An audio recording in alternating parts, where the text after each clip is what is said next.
Welcome to Indiana Sports Beat Radio, presented by Andy Moore Honda of Bloomington. Know your role and shut your mouth, you jabroni! Fires upfield into the end zone. It is caught.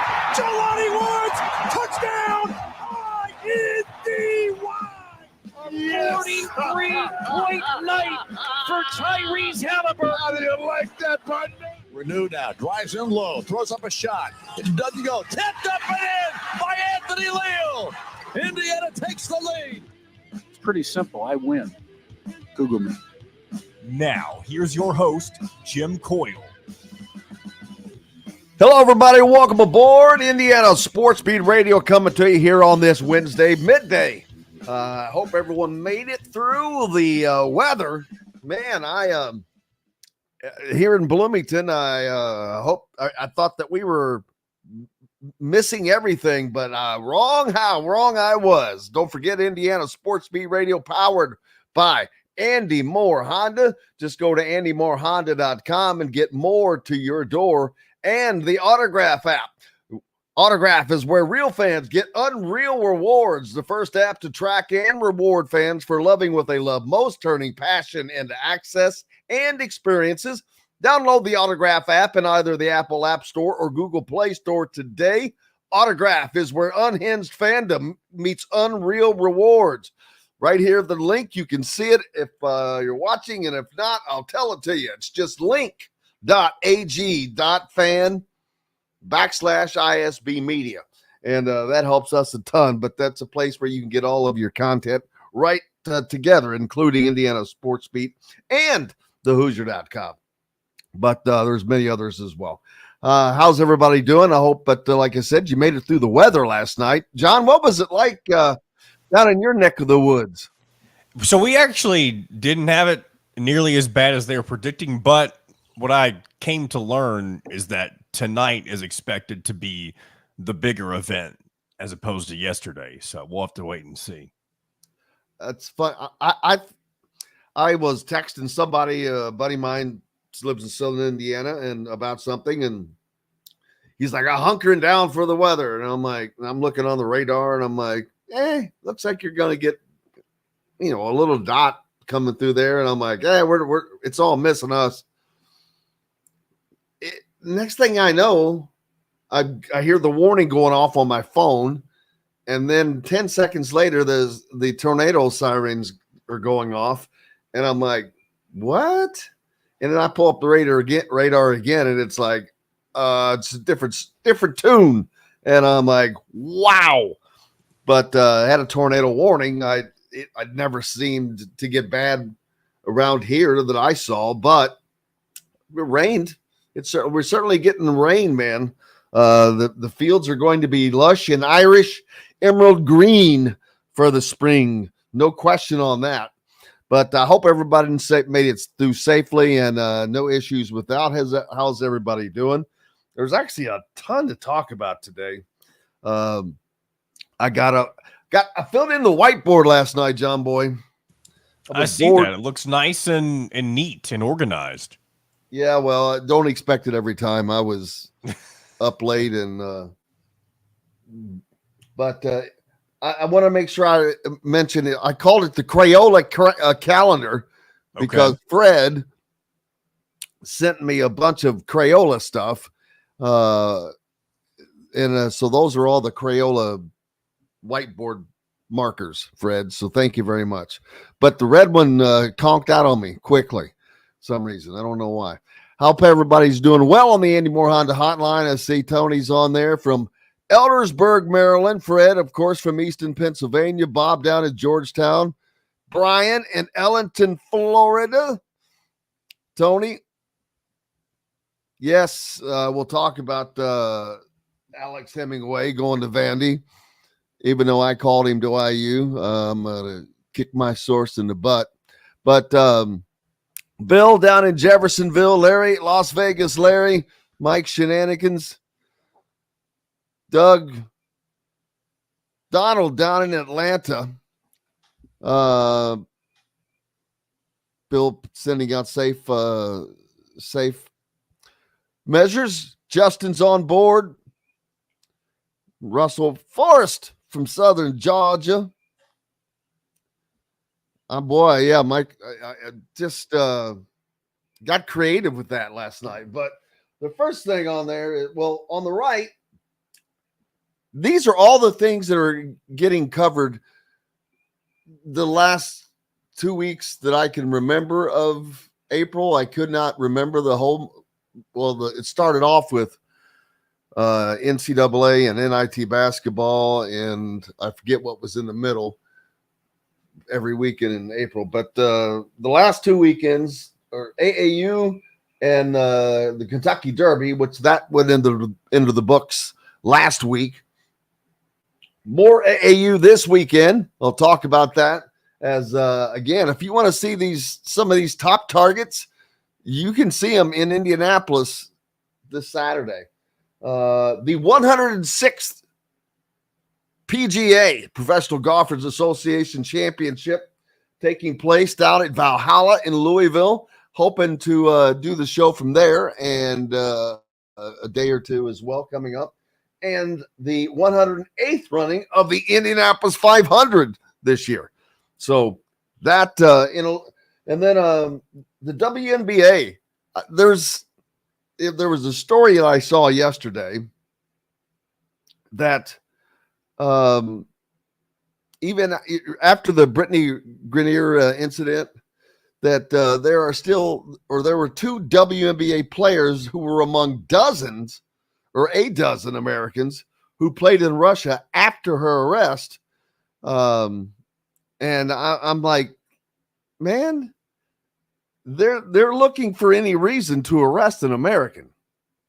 But why would you? I know that it was the money. It's all about the money because that's where they actually made their money. But why would you go to Russia, period? They just arrested an American soldier, although I'm not sure what he was doing. He wasn't supposed to be there. He went there on his own, so I think he may have been chasing a woman, as a matter of fact. But yeah, look at you, buddy. Bob Ross, little Jim Bob Ross there. That's right. That's my best effort at a basketball. Yeah, we'll get that taken care of. Pacers, yep, got the Pacers on there. How about the Team Penske? They you know how the WNBA took commercial flights? They're also going to this season begin full-time charter flights, their commissioner said. I wonder if they were making enough money to do it previously, and they just weren't, because all of a sudden, because that was brought. I remember that was brought up. But they're planning to commit $50 million over the next 2 years just to provide full-time charter flight service for its teams during the season. If they can afford that, then go at it. But Commissioner Kathy Engelbert said in a meeting with sports editors that the league will launch a charter program as soon as they can get planes in places. She said it's projected to cost around $25 million per year for the next 2 seasons. And I wonder how that compares to travel currently, the cost of travel currently. I'm going to bet it is 20 times the amount current, maybe. I don't know. Couldn't you just do the entire back of a plane or something and block it off, or the first class part? I mean, wouldn't you better off just having like 20 first class seats? You know all about first class, John Boy. Oh yeah, I am the flight expert. Not really. I haven't been on an airplane in maybe somewhere between 10 and 15 years. What? Yeah. Not a big airplane guy. Do not like getting on planes. I've not had the best experiences on them. just I think over the years of having weird experiences whenever I was younger created a weird fear that I have of flying, and I always expect the worst. And again, it's been a while since I've been on a plane, but because of the early experiences is why I don't get on them anymore. What experience did you have? If I may ask? Whenever I was maybe 10 or 11 years old, there were at least 2 instances that I remember of being on the flight. We were flying through a storm going from Louisville to Orlando because I had family down in Orlando at the time. And the first time I remember, we weren't able to land because of how bad the storm was in the area. And so we had to circle the airport and couldn't land until conditions cleared up. And there was just another one, I guess recently after or shortly after, where the turbulence was just so bad that it just felt like anything could take the plane down. And again, I know I was young back then, but whenever you're 10, 11, 12 years old, you have a very impressionable mind. So sometimes bad experiences can, create fears that you didn't anticipate having. You ever thought of maybe just trying it again? I have, but it's one of those things where I'm going to have to it's going to have to be the right circumstance to make that there's no safer form of travel on planet Earth than isn't it funny? Because that's what people, I know that's the truth. And I know people say that all the time, especially when you compare it to traveling in a car. But here's the main differences for me. In a car, you have control, at least over your own vehicle. And I know you can't control other vehicles that are coming onto you that could potentially crash into you, that kind of thing. But for me, it's something about having control of the vehicle. And then here's the other thing. If you crash, and I know it's not likely, like you mentioned, like it's the safest form of travel and that kind of stuff. But if you are one of the unlucky people that deals with a flight issue that causes your plane to go down, what are the odds that you're going to survive that? Not very likely. And I think that's part of what messes with me too, is worrying that I'm going to be on one of those unlucky flights. Yeah, but you're talking about the odds of getting struck by lightning. I know.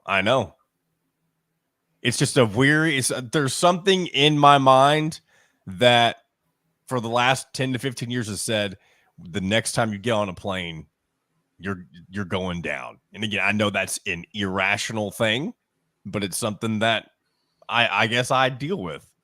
And I deal with it by not getting on a plane. All righty. Well, we'll talk to Dylan about that when he joins us. As Dylan Sinn set to join us from the Fort Wayne Journal-Gazette. We've plenty to talk about. We'll get caught up with all that is Pacers, recruiting, etc., etc. Back with more Indiana Sports Beat Radio, brought to you by Autograph app. Autograph is where real fans get unreal rewards. The first app to track and reward fans for loving what they love most, turning passion into access and experiences. Download it now. link.ag.fan/ISB media. Get on it, peeps. Back with Dylan Sinn right after this. We'll be right back for more Indiana Sports Beat Radio with Jim Coyle, presented by Andy Moore Honda of Bloomington. Good morning, Dylan. Morning, guys. How are you? Good. Well, it'd be better if I could get my headphones to connect. At least it's not creating an echo. Where the hell? Herbal says it's not the airplanes you have to fear, it's the airports that will do you in. I tell you what, that's part of it too. And I've had a buddy that I work with down here in Louisville. He flies frequently, but there is no other place in the world he hates more than an airport itself. Like being on the plane is one thing, but being in the airport is a whole different story. It feels like airports are probably some of the most miserable places on planet Earth. Dylan, would you say that's true?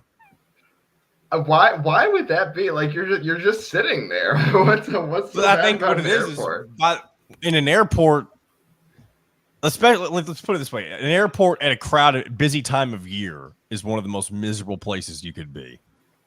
Yeah, I guess. I mean, you're just it's a lot of waiting around, which I know people don't like. And this, I've heard TSA has gotten worse over the years.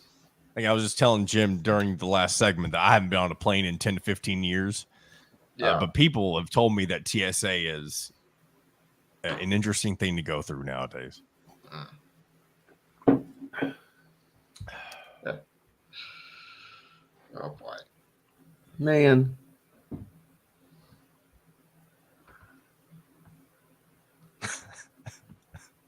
Brian says Mile Die Club. Come on. Oh man. If they ever move the DMV to the airport, we are all going to die waiting in line.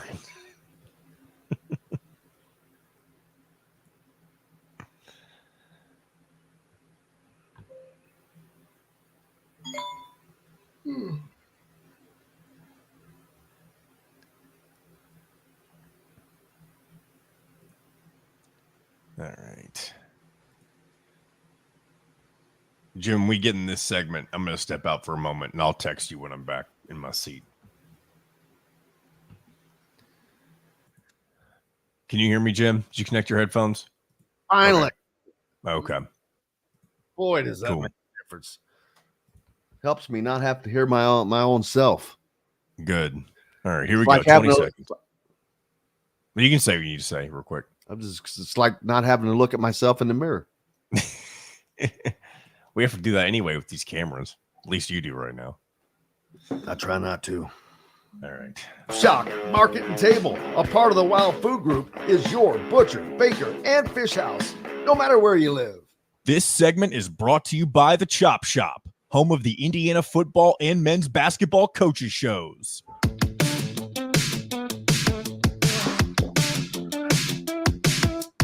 Welcome back to Indiana Sports Beat Radio with Jim Coyle, presented by Andy Moore Honda of Bloomington. Welcome back, Indiana Sports Beat Radio here on this Wednesday. Thank you so much for being with us. We appreciate you. Brought to you by Chop Shop Market and Table, home of Indiana basketball, football, and coaches shows, located just north of Bloomington High School, south on South Walnut. They're your local meat shop, steakhouse, and caterer, no matter where you live. Chop Shop Market and Table offers a great sit-down dining experience for breakfast, lunch, or dinner, where you can even pick your own steak from the on-site butcher or choose from their incredible daily dinner specials. Chop Shop Butcher Shop offers quality meats like locally sourced Wagyu steaks from the Voiles Farm right down there in Mitchell, and so much more. Don't miss out on Chop Shop's daily in-house made bakery items, cakeries, pies, all that good stuff. It's incredible. Dylan Sinn, did I make you hungry? Yeah, always. It's I'm always hungry when I come on your show because it's always breakfast time. So that makes me makes me excited. Well, everybody has breakfast different times of day. I eat here in the afternoon, but and I forgot to mention Chop Shop. Plenty of jobs open. If you're looking for a job, look up their Facebook Facebook page. Trying to give me a hint, Jim? No. I may need to pick up a second job. What are you talking about? I saw your post about the poor 10 caps. They having heck up there at Fort Wayne. Yeah, it's been a rough couple of weeks for them. They started the season pretty strong, and now they've lost 12 of their last 14 games, and there's been a lot of games that have been one-run losses, and they're just not hitting with runners in scoring positions. So it's although what happened last year was they started, I think, 10-21, and they rallied and made the playoffs. This year they're 10-18, so they're going to probably have to do the same thing. So it's we're hoping for that turnaround to start pretty soon here because it's been kind of tough the last couple of weeks. Well, hopefully they get that turned around, as you said. What else has been going on in your world? I've been busy covering lots of things, including AAU, which is in hot and heavy right now as it heads towards the end of the summer. And for Adidas, the 3 SSB championship at Rock Hill. And then, of course, I think the EYBL over in near Atlanta. So, but it's been there's plenty going on. It's a lot to follow, a lot to keep up with. I did see that Rivals Rob Cassidy made mention of a couple of guys yesterday as well. But have you kept up with any of it in your capacity? I'm trying to. Like that's that's part of this time of the year, is that you're trying to follow everyone who's playing, who's gotten offers, who's looking to get an offer, who is trending which direction. So as we're kind of winding down with the transfer portal here, this is now kind of when high school recruiting is really heating up. And so that's kind of the time of year that we're entering, is the time where that takes center stage. And so, yeah, it's been I wasn't able to get to the Memorial Run and Slam over the weekend, unfortunately, which is the first time in several years that I have not been able to be there. I was out of town this weekend. So, but I did hear, of course, that it went well. It's the big showcase here in Fort Wayne for the EYBL. So plenty of talented players there as well. And so just, try it again. Once you get out of portal recruiting, which was 1,000 names to keep up with, and there's still some portal recruiting going on, but 1,000 names to keep up with. Now you're trying to keep up with the 500 names that are in play for that as well. So it's always interesting. So that the Run and Slam already happened. Yes, that was this weekend. The Memorial Run and Slam. It was this past weekend in Fort Wayne. Yeah, there was the AAU circuit. They were down in Alabama last weekend, but in Indianapolis this weekend, as a matter of fact. Speaking of which, Indiana Elite, for that matter, if you want to go see them play, they're only going to play on Saturday because they are leaving for Bryan, Texas, where they play next week. Man, it is. They call it the 3SSB circuit. It is exactly that, a circuit. I mean, you are going out, and they played 5 tough games in Birmingham last week. Now they'll be heading down to Bryan, Texas after this weekend, playing in Indianapolis. They'll play 2 games back to back. I mean, right after the other, and then head to Bryan, Texas, where they'll play a ton of great talent. Right now, Indiana Elite is 13-0. Talk about a loaded team. You start with Braylon Mullins at shooting guard, and I need to get. I'd like to find the post that was made by Rob Cassidy. I'll get that pulled up on what he said. But Indiana has really done both now. Mike Woodson has done, to me, a 180 in recruiting. The portal was a different situation where they just mined the portal and they pulled out a hell of a haul. But at the same time, they seem recommitted to overall recruiting. You saw the entire staff out at seeing Trent Sisley, Braylon Mullins, someone else I can't remember. They were out to see Jalen Harrelson a couple of weeks ago. Jalen Harrelson as well, but you can see they're not. The portal is kind of winding down, but they're rolling into regular recruiting now, which haven't seen that much of, to be honest with you. Yeah, no, absolutely. Like that. This is what I said in January, February, right? It was like once Derek Queen committed to Maryland, once Boogie Flan committed to Kentucky, even before McNeely decommitted, it was kind of like, okay, the way Mike Woodson set this up did not work, right? And that's, I think it was fair to say that. And so I think there were some calls for like, okay, he doesn't want to do recruiting the way it should be done. I think it was more that he had a strategy and it didn't work. And so I think at that point it's like, okay, can you adjust, right? Or are you just going to keep trying to do the same thing that didn't work the previous time? And I think he's adjusted now. I think that what the portal was this offseason was a way to bridge into a new recruiting strategy for high schools, which you can do that without bottoming out for a year because you have the portal, right? And so I think that that's what that does is it saves you can kind of change high school recruiting strategies on the fly, and not have to go through kind of an awful next season because you were able to reinforce through the portal. And what I'll say is, and I said this at the beginning of the portal recruiting cycle as well, is that if you can build through the portal, at least to a certain extent. That I know that the conventional wisdom is you just get portal guys to kind of shore up weak spots, but you can build through the portal if you get guys who are going to be around for a little bit. And I think he did that as well. Like getting Miles Rice and getting Kanan Carlisle, those are guys who are going to be around for 2 or 3 years. And so that's kind of high school. That's basically high school recruiting by another name, right? That's getting guys who are going to be foundational pillars of your program. And so they did that, and now they're trying to change their strategy in high school recruiting. And I think what the portal does, like I said, is build a bridge to the future without making you bottom out. And I compared it at the time. So Matt Painter at Purdue, he had those really good teams with Robbie Hummel and Etwan Moore and Jawan Johnson early in his tenure, the Baby Boilers teams. And then he has admitted this himself, is that he kind of got a little bit too focused on trying to get high level recruits. It didn't work. He wasn't recruiting the kind of guys that he wanted. And there were several years there where the teams just didn't fit well together. And so what he did was he changed his recruiting strategy. And what happened was there were 2 years there where they missed the tournament entirely and just weren't very good. And there was some heat on him at that point. Remember, he considered going to Missouri.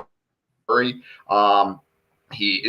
were some people calling for his job. And what happened was Purdue was patient and allowed him to change his recruiting strategy, allowed him to go through that down period, and kind of come out on the other side. And so now you see what he's done, which is he now has a type of guy that he wants to bring in, and it fits his system. And I think what we're seeing is Mike Woodson is making that change, and Indiana allowed him the time to make that change. And I think that is what we're seeing now, is that he's making that change. And I think that's kind of really interesting to follow here, is how that works. Is it going to work better? I don't know, but it's definitely going to be different than what we saw last year. Yeah, I want to follow up on that. But before I do, speaking of change, Dylan is married now. I forgot about that. So do I call you Mr. Dylan? That's right. I'm saying, should I call for future reference? Should I call you Mr. Dylan?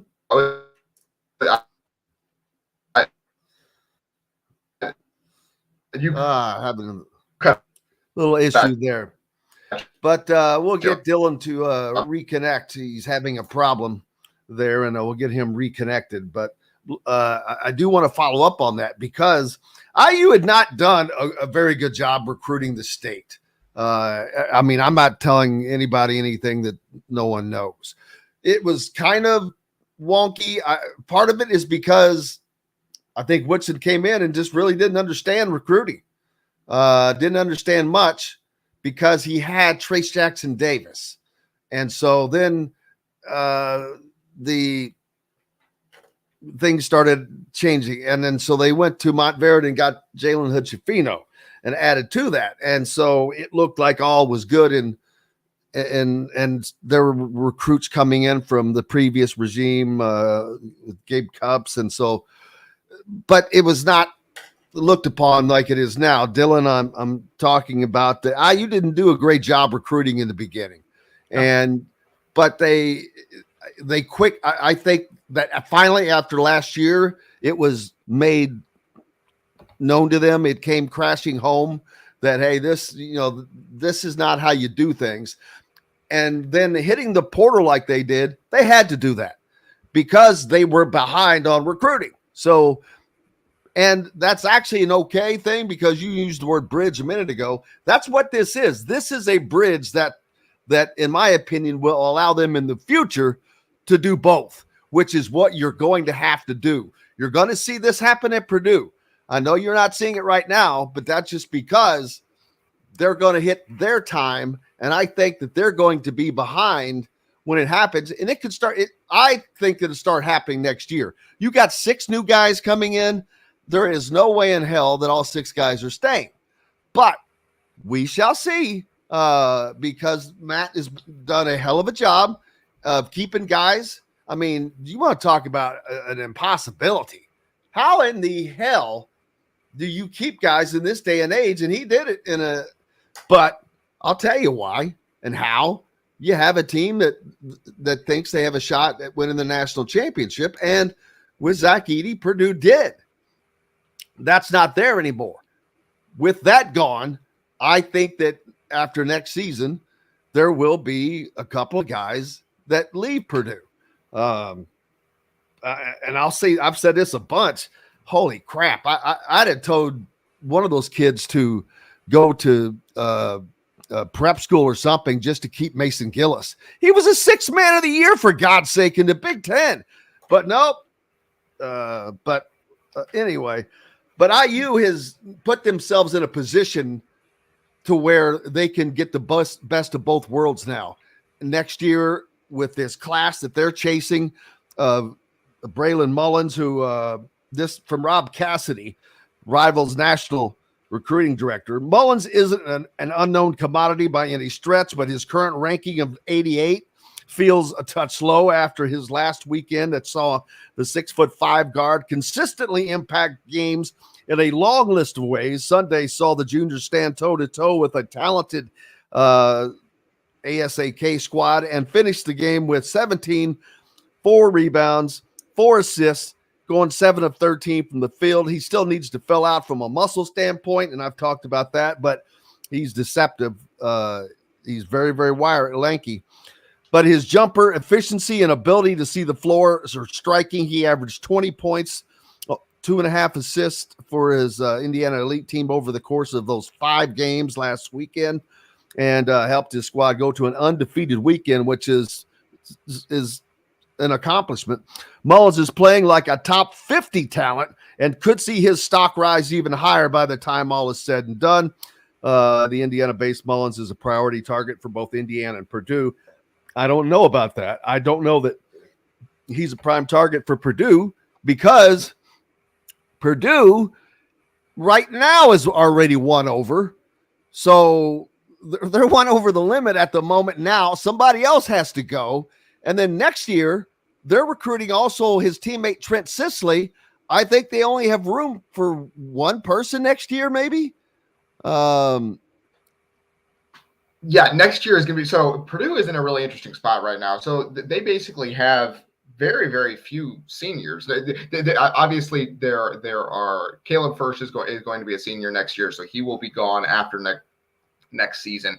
But beyond that, I'm trying to think of the roster off the top of my head right now, but they don't have that many guys leaving after next year necessarily, right? There are a lot of guys who are going to be like redshirt juniors next season and below.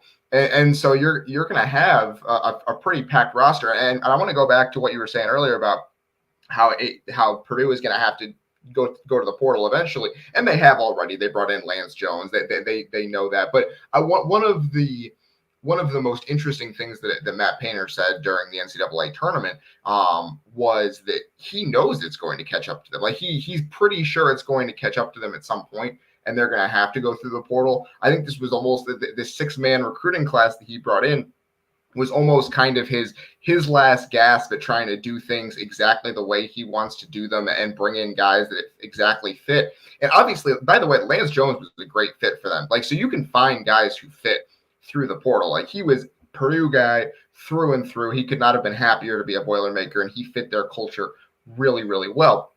And so you can find those guys through the portal. It's a question of, can you find 4 or 5 of them through the portal? And I think that's what's going to be more difficult. So I think you're right. I do think that Purdue is going to have to hit the portal here going forward. And I think that Matt Painter knows that. He's kind of bracing for it, even though he would rather really, really stick with high school recruiting. But yeah, I don't know exactly how many spaces they're going to have after next season. There's not a whole lot of guys who are even moving on at the end of next year. So and by the way, I should say about Mason Gillis, I do think that he was kind of the way. I think basically what happened was, as far as I can tell, there was discussions with him, with Zach Edey, with Ethan Morton, basically saying, are you staying or are you going at the end of the year?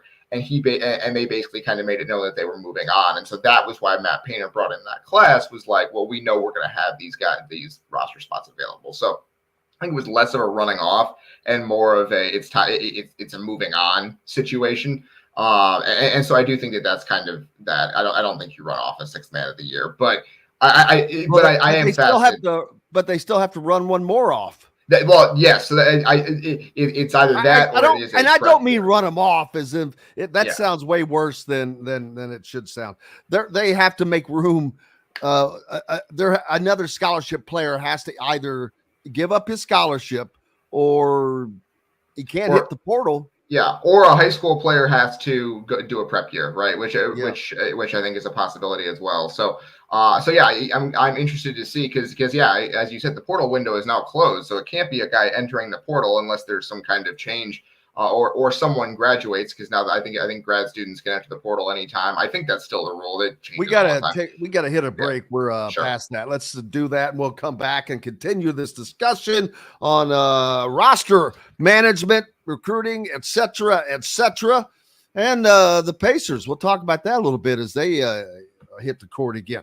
You're listening to Indiana Sports Beat Radio, brought to you by Remax Realty. Cheryl Sizemore, for those of you in the market for a home in the Indianapolis area. Cheryl's 2 decades of experience could be the difference between getting the home you want or not. Reach out to her, Cheryl at IndyHomePros.com. Back with more right after this.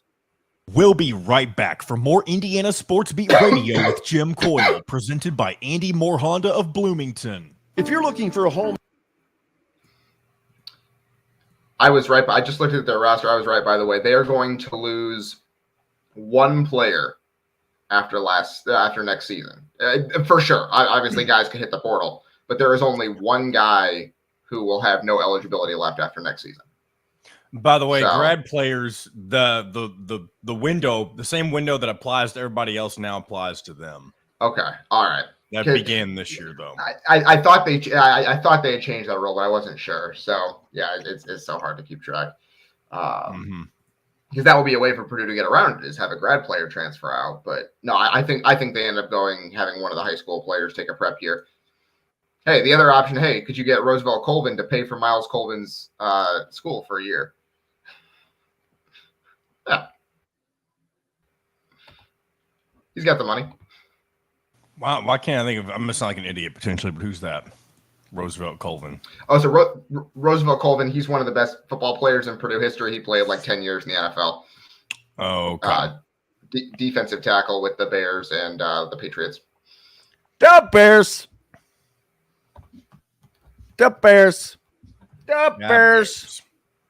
The Bears. His son plays for the basketball team now. I'm so sorry. Kind of defensive end, not defensive tackle. My bad. Go grab my don't come after me, Roosevelt.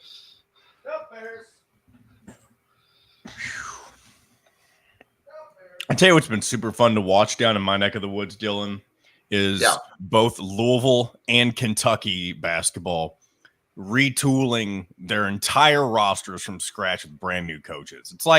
It's almost, this might sound weird, this is almost like a video game where you can just take your whole roster and start over and you kind of pick and choose who you want to an extent. Obviously. Yeah. You don't get everybody. That's the thing. Neither of those teams is going to be good next year, right? Like it's going to be weird. It's going to be weird.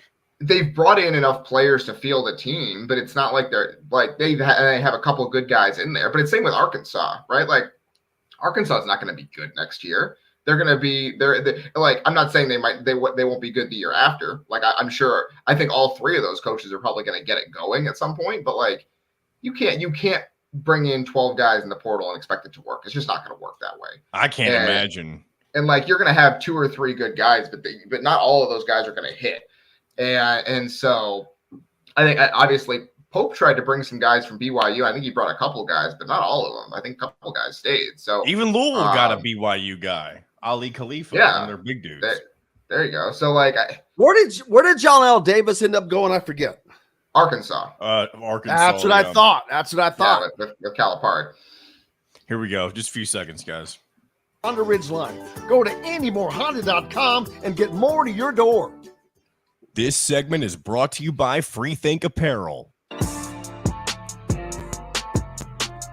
Welcome back to Indiana Sports Beat Radio with Jim Coyle, presented by Andy Moore Honda of Bloomington.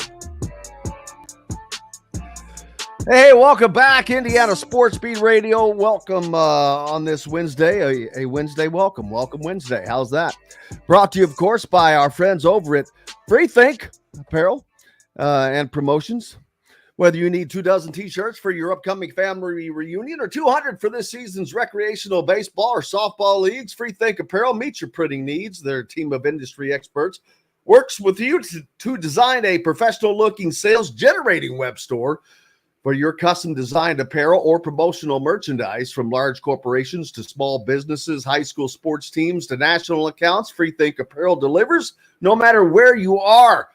Visit freethinkapparel.com today and get printing. They can do virtually anything. They can do stuff that I can't even imagine, but they've got all kinds of stuff. We're going to have a store up and running hopefully soon. And you can get, as a matter of fact, send some ideas of things you'd like to see merchandise-wise for any type of different mugs, et cetera, et cetera. I don't want to put just a bunch of crap up there that people don't want. Dylan Sinn from the Fort Wayne Journal-Gazette sitting in with me right now. I've seen a couple of questions asking about Braylon Mullins and Trent Sisley commit dates. I will say that, and you can go to the video where I spoke with both of those guys at the most recent AAU outing in Westfield. And I know that I asked Braylon that, and he wants to get it done before his school season starts, Dylan. So he wants to get that out of the way. So that's going to be one that you know about. Trent, I'm not exactly sure if he's going to commit in the fall before school starts yet or not. I think Malachi Moreno said the same thing. He's going to be a tough one to get out of Kentucky, but he also had a lot of good words said by him from rivals Rob Cassidy, as well as he had an incredible weekend. But words from Rob Cassidy: there are a few bigs more productive than Marino over the weekend, and the 7-footer's masterpiece came on Sunday in that same game that we talked about, Braylon Mullins, that saw him rack up 29 points, 12 rebounds. I had him with 30 points.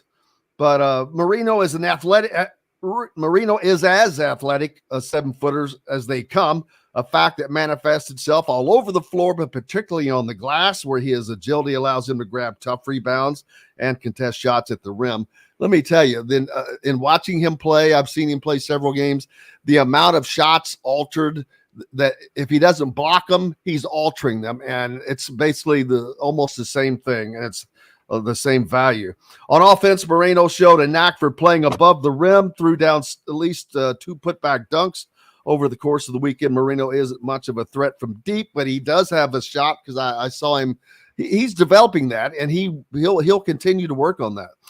Moreno isn't much of a threat from deep, but has a number of post moves in his bag, as well as a solid face-up game out to 10 feet or so. He has no delusions about where his bread is buttered and functions as an unmistakable paint presence on both ends. Marino from the Lexington suburbs, it's actually Georgetown, right outside of there, plans to meet with the new Kentucky staff during an unofficial visit in the coming weeks. But he told me that he's also potentially going to visit Arkansas and Indiana. Braylon Mullins, in talking to him, he said that they're trying to get a date of all 3 of those guys coming together. I know they did that last year for an unofficial, so they're going to try to do that for an official. And let me tell you, I posted that if Indiana can land those 3, Dylan, and then if you can add in a Jalen Harrelson, that's a grand slam. Wow. Although that's probably one more in this day and age. I think you might want to try to keep it to 3 freshmen coming in, but it depends on where you are roster wise, of course.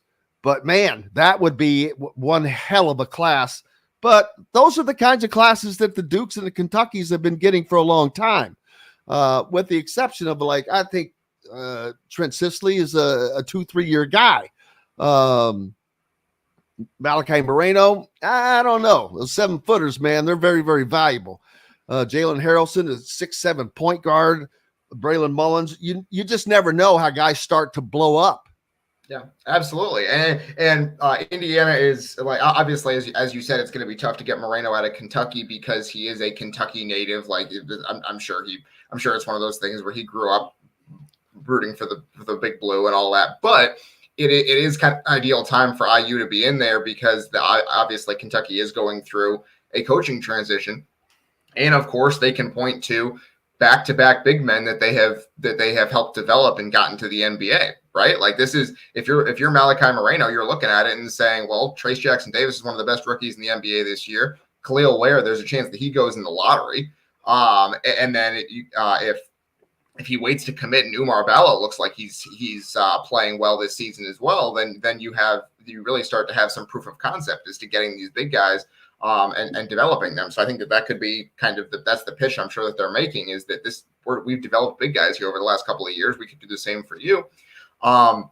In terms of Mullins, I'm interested because, so yeah, you said he wants to get it done before his school season starts, and I totally understand that. I do think that he's probably going to try to wait as long as he can, would be my guess, just because of what you said earlier, which is that his stock is rising here pretty quickly. Right. And so I think as the AAU season goes on, there are going to be more and more teams that are just kind of at least peripherally interested in him. So it'd be smart for him to wait as long as he can, because it's going to be one of those things where he's probably going to get more and more interest as he goes on. And so Indiana is going to have to stay on that. Right. It's going to be one of those things where you can't just assume at some point, hey, we got this locked up, we can move on and focus our attention elsewhere.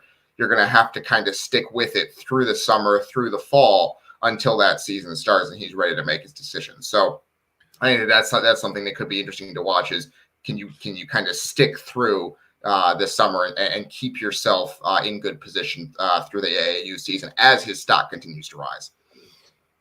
Yeah, it is going to be something to keep an eye on.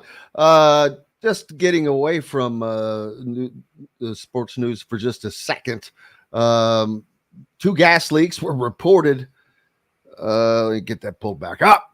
This just happened. 2 gas leaks. For those, if you're listening live in the Bloomington area, 2 gas leaks were reported inside Bloomington South High School just a few minutes ago. Students have evacuated the school as crews are checking the lines for any further damage. There is no word on whether students can return or not, but parents, where'd it go? Lost it. But parents can stay aware of the happenings by going to Parent Square app or phone MCSC or the high school. Well, phone my butt. I'd be like, home, Junior.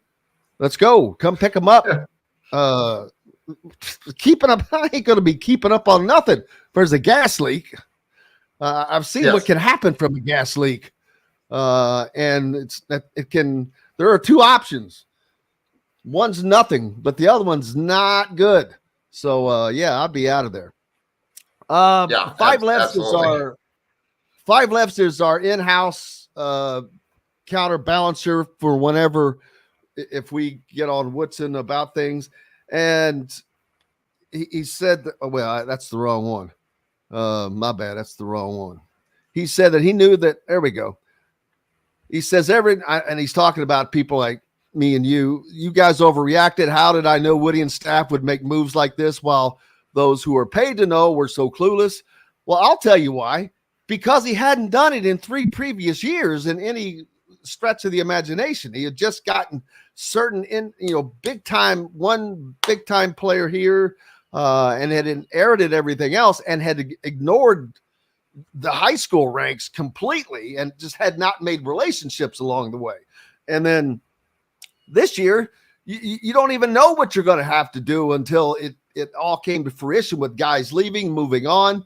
But being able to go out and land these guys through the portal with NIL and all that, that's great. But now they have to prove it on the court. So, but we'll see that. But I will say that we're seeing a different Mike Woodson, in my opinion. I've watched him for 4 years. and he's done more recruiting high school this year than the previous year combined, in my opinion. And I think is going to have to still increase, though, for some of these guys that I don't know that you have to make these guys know that they are the one you want. I mean, Matt Painter is recruiting the hell out of Trent Sisley. Yeah, that's one of the things that I am fascinated about is the Trent Sisley recruitment, because he would be as someone who has followed Purdue, he would be perfect for Purdue. He fits Matt Painter's system extraordinarily well, right? But obviously, he's a very, very talented player. He fits a lot of systems. He would fit at IU very well as well. So I'm fascinated to see kind of just the different recruiting kind of strategies that Mike Woodson and Matt Painter use. And there have only been a few players, very few actually, quite frankly, since Mike Woodson took this job that they've both been in on, and both have had a chance to land. Like they were both in for a while on Flory Badunga, but that's a guy who is going to have bigger offers and things like that. There have been very few guys that Matt Painter and Mike Woodson have both been in on over the last couple of years that it's coming down to IU and Purdue. And I'm fascinated to see how that plays out, because obviously they just kind of approach it in different ways. And what is valuable in this recruiting cycle, and I'm fascinated to see that. Yeah, and I agree with Craig. I give him a pass. Like I said, he had a learning curve, whether he would admit that or not. I promise you there was one, but they seem to really have caught the wave now. So and the classes, those classes I mentioned, they weren't that strong. They definitely are not like this upcoming class, which is unbelievably strong. So we'll see. Unfortunately, you won't see Jalen Harrelson competing for Mr. Basketball, but you'll have Braylon Mullins and Trent Sisley and others that will be. So I'm looking forward to this junior-senior game coming up at the beginning of June, because I'm wondering how Desmond Briscoe, I mean, those seniors are going to have hell with these juniors. Yeah. I'm telling you. Let's see. Also, I saw someone else make a comment. Robert says Mike Woodson will get his chance. We will soon know about the coaching aspect on the yeah, well, he's got the talent now. So Indiana right now on paper is probably the most talented team in the Big Ten for next year.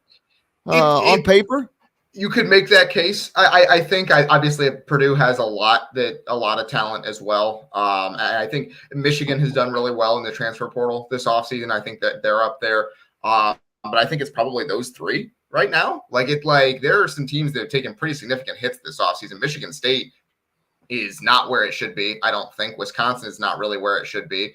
And so beyond that, there's a lot of questions. I think UCLA has kind of done the same thing as IU, where they were down last year and have rebuilt through the portal. So I'm interested to see that as well. But yeah, right now Indiana should be near the top of the conference next year. I don't think there's really any question about that.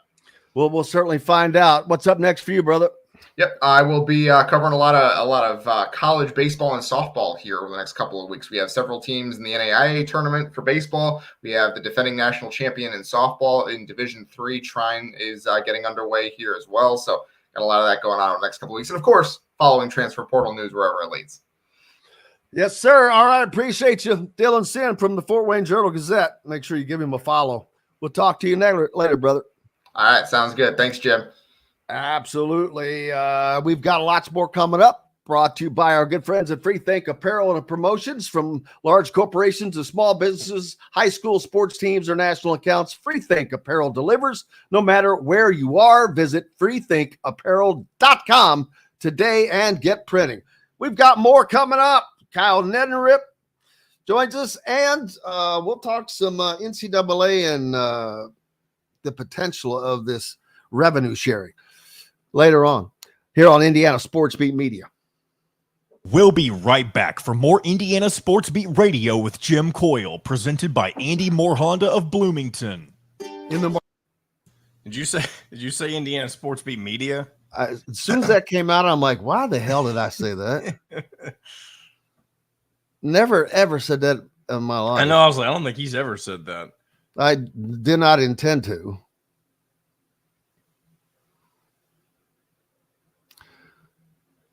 Yes. Yes to that. And that was not, boy, there's a big disparity. All I'm going to say is there's a big disparity in how many times, say, Trent Sisley has seen the coach from further up north. Even Micah Shrewsbury been down there, all the way from Notre Dame.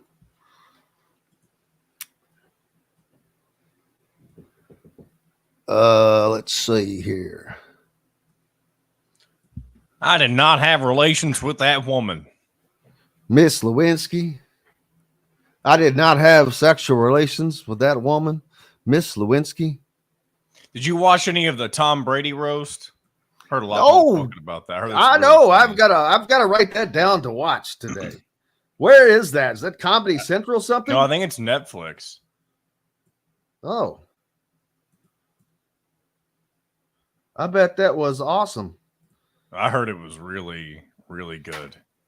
I'm going to have to check it out. Check it out.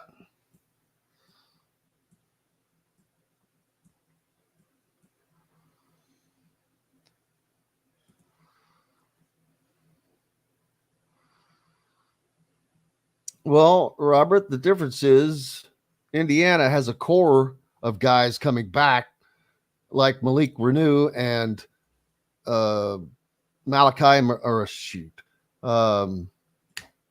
There's so many stinking names in my head right now. Mackenzie Mbako. And how many of them start with an M? Man. Mackenzie Mbako to Malachi Moreno to Malik Renew. That's too many M's. But yeah, they have a core group coming back, man. You've got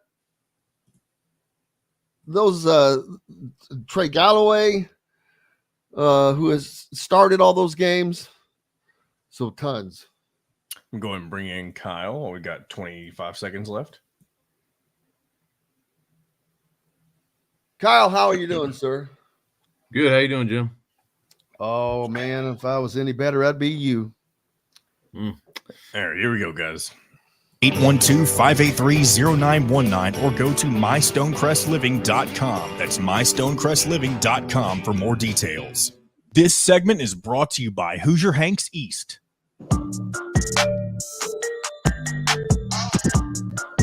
Welcome back to Indiana Sports Beat Radio with Jim Coyle, presented by Andy Moore Honda of Bloomington. Welcome back, Indiana Sports Beat, here on this Wednesday. I hope your week is going well. Welcome aboard, Kyle Neddenriep from the Indy Star. Kyle, how are you doing, sir? Good. How you doing today, Jim? Just glad that no tornadoes here last night. I thought it was kind of funny. I had a friend of mine down in southern Indiana, and I was texting him about something. He's like, "Oh, we're hunkering down, bad weather." And I looked at the radar, and I'm like, "Yeah, you got a little something coming." I go, "Well, we got nothing." And about 2 hours later, all of a sudden the phone goes off, and then 10 seconds later, the sirens going off, tornado warnings. I'm looking at the weather. I'm like, where the hell did this come from? It was all over us, but it was a rough weather night for a lot of people south of Indianapolis. It never made it up to Indy.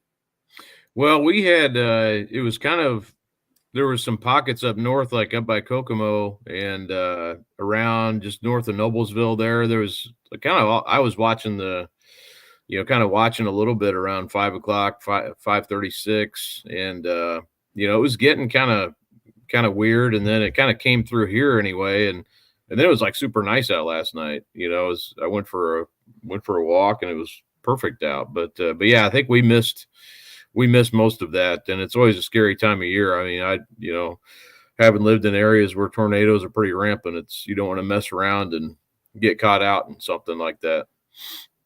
Absolutely not. Earlier, I was talking about the AAU circuit, and I've seen Indiana elite play multiple times. As a matter of fact, they'll be back up at Westfield at the Pacers Athletic Center this weekend.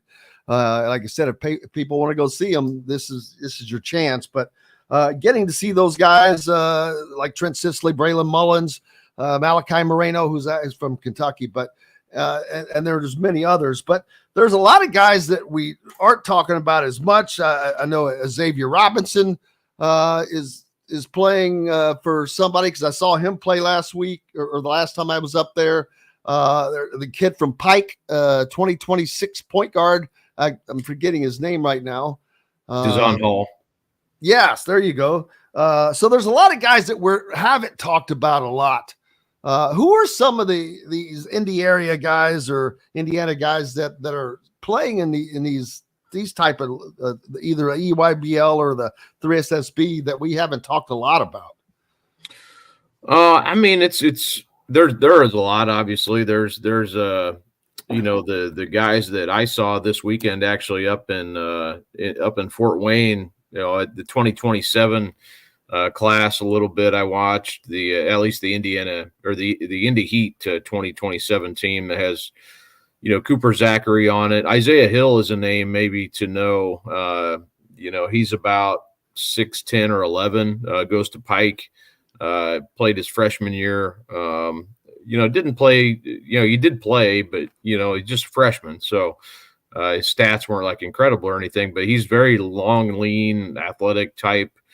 I think is going to be a guy that people are going to jump all over when they just see him in person. So I watched that team a little bit. The 2026 team. This is a weird weekend, just because of the proms and things like that. This Run and Slam is always a weekend where you're missing some players. But I watched the 2026 team play a little bit too. The Indy Heat team with Brennan Miller and those guys from Lawrence North. Kai McGrew's on that team.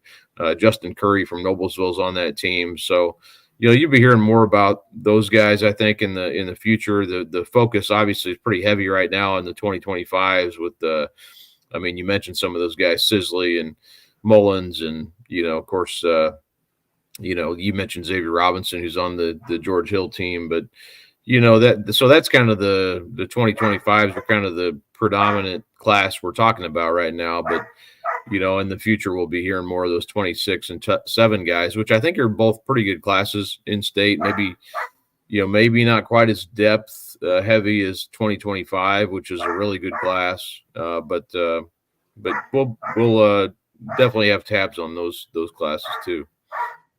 Yeah, it's the recruiting has gotten very much busier. We were talking about Indiana and Purdue earlier, and the differences in styles. Of course, Matt Painter is currently still using the I hate to call it the old school method, but just how it used to be all the way back to 2-3 years ago when you had the classes coming in. He's got a 6-man class coming in, highly ranked. I think it's a 10th ranked class. Guys from Indiana, Kanan Catchings, Jack Benner, 2 of those guys, but now you've got Dusty May, who is going to be mining. Not that Michigan didn't already, but I think Dusty May is really going to be sticking his foot into the state of Indiana because he knows it. He played in it. He's immersed in it. Tom Izzo has for a long time. He's always recruiting. Xavier Booker right now. You got him up there. Iowa has done a good job of getting guys that Indiana has passed on for whatever reason. So Louisville, another school that, and then you add in Butler, Notre Dame with Micah Shrewsbury. And I don't know that there's ever been a time that this state is about to be recruited like it's going to be here right now. Yeah, definitely. I think, Purdue's kind of got a stranglehold a little bit on guys who they want to get pretty much. They normally get them. And, you mentioned Tom Izzo. It seems like, they don't recruit it's not like they come in here and recruit everybody, but they seem to pinpoint who they want and they normally get them. So, Purdue and Michigan State seem to shoot a pretty high percentage on the guys they want to get. Obviously, Indiana's got, the reputation and the name and and obviously the NIL, but they're kind of more of a national recruiting situation. But but yeah, Notre Dame's way different. They didn't really recruit the state as much previously, but you got to go where your connections are, and Micah Shrewsbury's got connections all over this state, and he's going to use those. And I think you're right about Louisville. Looks to be they're not afraid to jump in there either. They're going to be a little bit different as far as the way they recruit, I believe. Maybe more of a developmental type situation, maybe similar to Purdue. I'm just guessing that, but it maybe looks a little bit more like that. So than it's been in the past anyway. So. And yeah, I mean, it's I always think Indiana is maybe one of the more over recruited states, from that standpoint. But yeah, even more so now.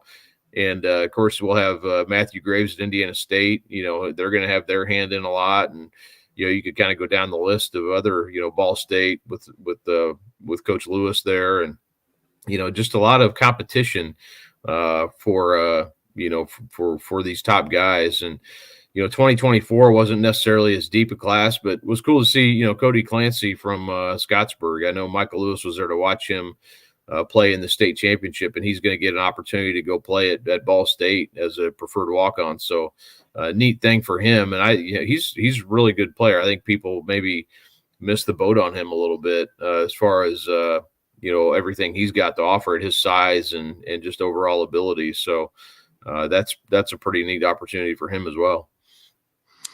And the race for Mr. Basketball for next year already is going to be an exciting one, with Braylon Mullins, Trent Sisley, and many other guys that I haven't even mentioned here.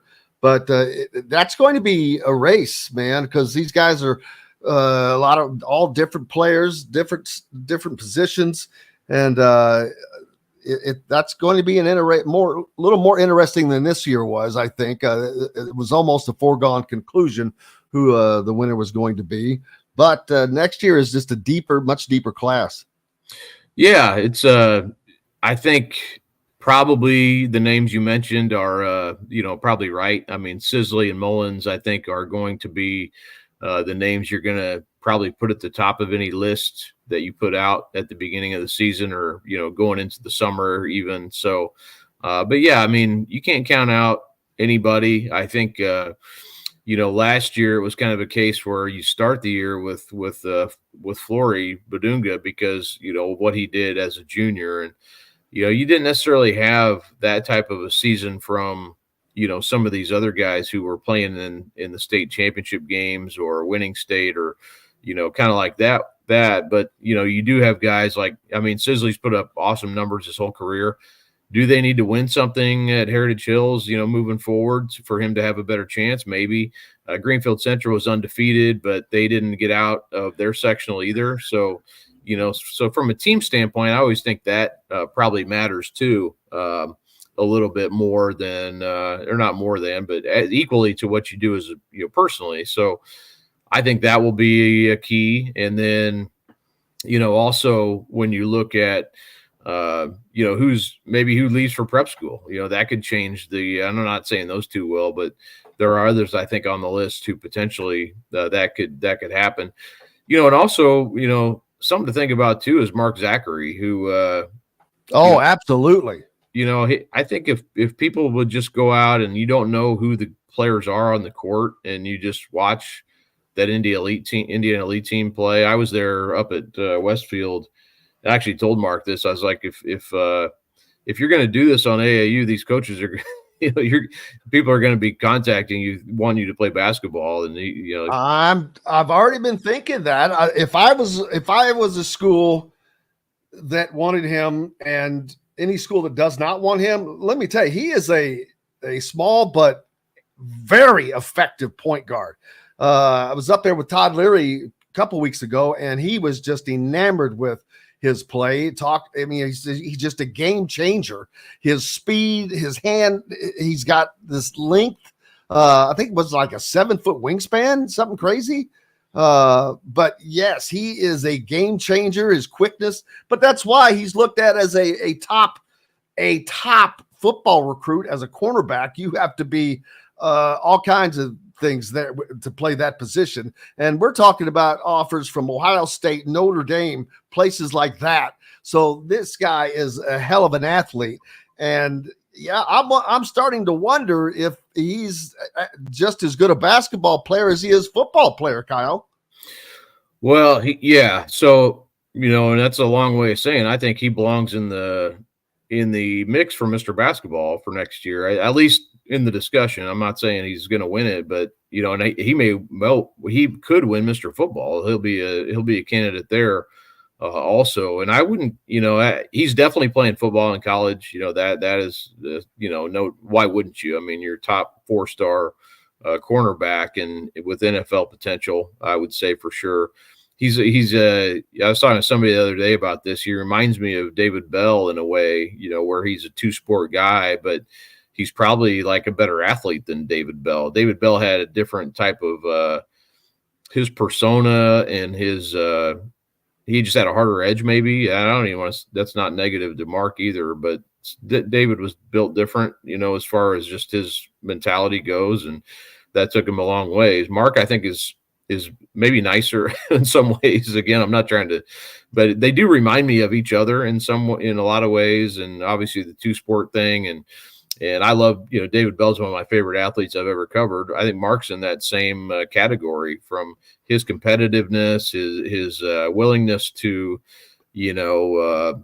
play different positions, do different things for his teams. So yeah, I mean, he's definitely a really good basketball player. And if you were just out there watching, I think you'd be like, well, who's that? I mean, he belongs in, he belongs in this high major probably discussion if you're looking at just flat basketball players. So credit to him. I mean, he's clearly going to play football, but he's continued to get better at basketball too.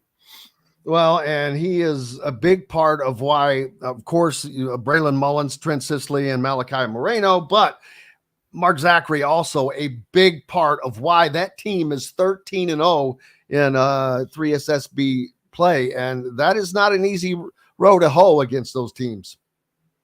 No, certainly not. And yeah, I'm hoping to. I got a chance to see him play a little bit a couple weeks ago in Westfield, and hoping to see them at some point again. Obviously, before the June session starts with high school basketball, and then we'll see all those guys, I'm sure, in the high school season, June as well at some point. But yeah, really good team. I mean, that team's kind of got a little bit of everything, and you throw Mark in the mix, and they've got a little bit more of everything. I know we've got to hit a break. Your latest that you have out is in regards to high school conference realignment. Easy, people, relax. It's not like they're not bringing in teams from the West Coast, but no. It's not often that you see conference realignment in high school. We've seen, the 6A thing kind of break up and move around, pieces move around a little bit, but it's not normal that we see conference realignment. No, it's kind of a domino effect a little bit. The Sagamore Conference, and not to get too much into the weeds here, but there's some conferences that are on the perimeter of Indianapolis area that some schools are growing. They're more suburban, like I would say. They're not suburbs necessarily, but they're kind of getting the growth of the suburbs. And then other schools that are more small towns. So you've got this chasm growing between schools that are growing and schools that are not. That kind of created the Sagamore Conference separating. And now this is sort of the effect of that. And this Indiana Crossroads Conference was a mix of private and public schools. Now those public schools getting out and sort of leaving the private schools. And now I'm curious what they're going to end up doing. They basically have 4 teams left in that conference now, and I'm curious if they'll add more, maybe stay with 4 for now, or what they'll do. But yeah, it's a interesting goings on. I don't think it's the last we'll see either. I think there's going to be some more conference movement, and Lebanon and Danville are now, they're hooked up with a couple of the Lafayette schools. They'll be looking to add more, at least probably get to 6. So there'll be more movement, I think, in the next year or so, probably even sooner than that. Kyle Neddenriep from Indy Star. Make sure you're giving him a follow and keep up with his content. We appreciate you, sir. No problem. Thanks, Jim. Kyle Neddenriep joining us as he does each and every Wednesday, brought to you by our good friends from the Ugly Gripper. I think I'm wearing the Ugly Gripper visor. One of my 5 favorite visors that I have. The Ugly Gripper located on beautiful Anna Maria Island, Florida. So if you're already in the area, or you will be, the Ugly Grouper is much more than just unforgettable meals, including locally sourced seafood. The Ugly Grouper has your favorite craft beers, cocktails, along with live music every day. The Ugly Grouper is family friendly, able to host private parties, and has the biggest grouper you've ever seen. Just go to theuglygrouper.com for more information. Tell them we sent you. It's the place to be on Anna Maria Island, Florida. We're back with Michael Mangarelli. We'll talk some profit sharing right after this. We'll be right back for more Indiana Sports Beat Radio with Jim Coyle, presented by Andy Moore Honda of Bloomington. Formerly be.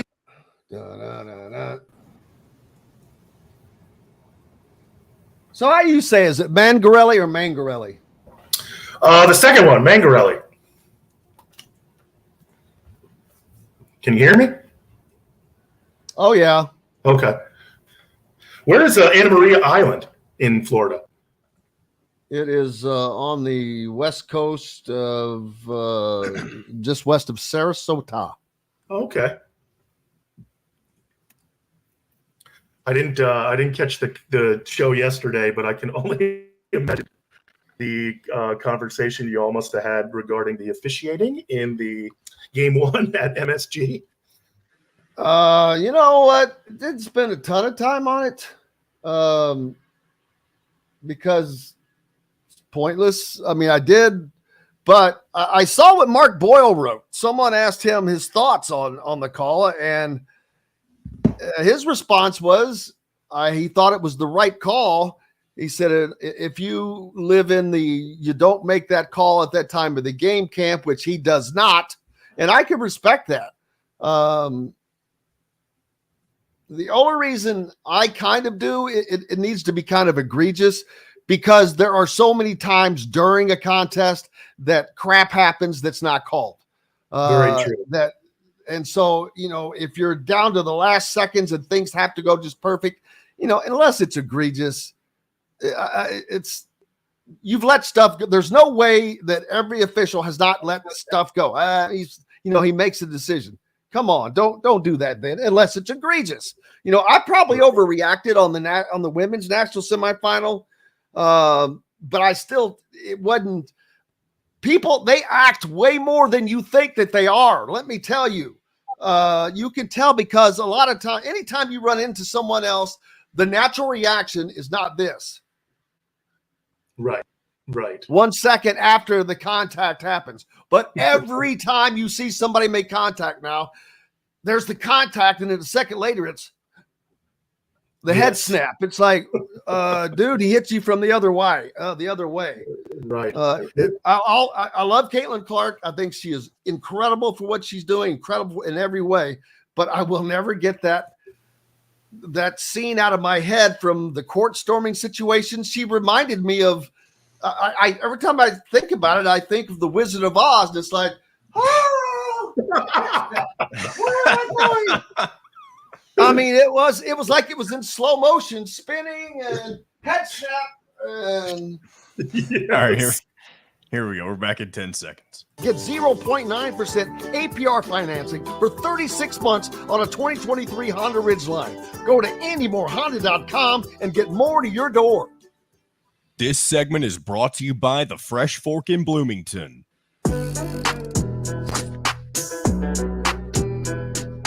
Welcome back to Indiana Sports Beat Radio with Jim Coyle, presented by Andy Moore Honda of Bloomington. Welcome back, Indiana Sports Beat Radio here on this Wednesday, brought to you by Fresh Fork. Enjoy healthy, delicious meals at home without the hassle. The Fresh Fork, chef-curated and ready-to-made meals delivered right to your doorstep. Proudly fueling IU athletes, and now available to you with a menu that's always fresh and diverse, from hearty proteins to fresh salads. The Fresh Fork empowers you to make better food choices without compromising.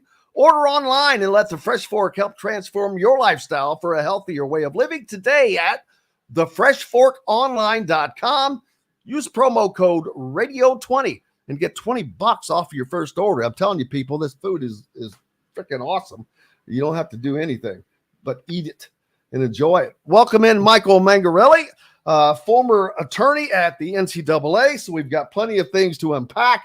But the Pacers They're on the clock tonight, Michael. Game 2 with a shot at stealing a game in the Madison Square Garden after the first game came down to the very end, and the Pacers get called for that illegal screen, which the league came out and said it was the right call. I even saw Mark Boyle, their radio announcer, tweet out that, you know what, hey, it was the right call.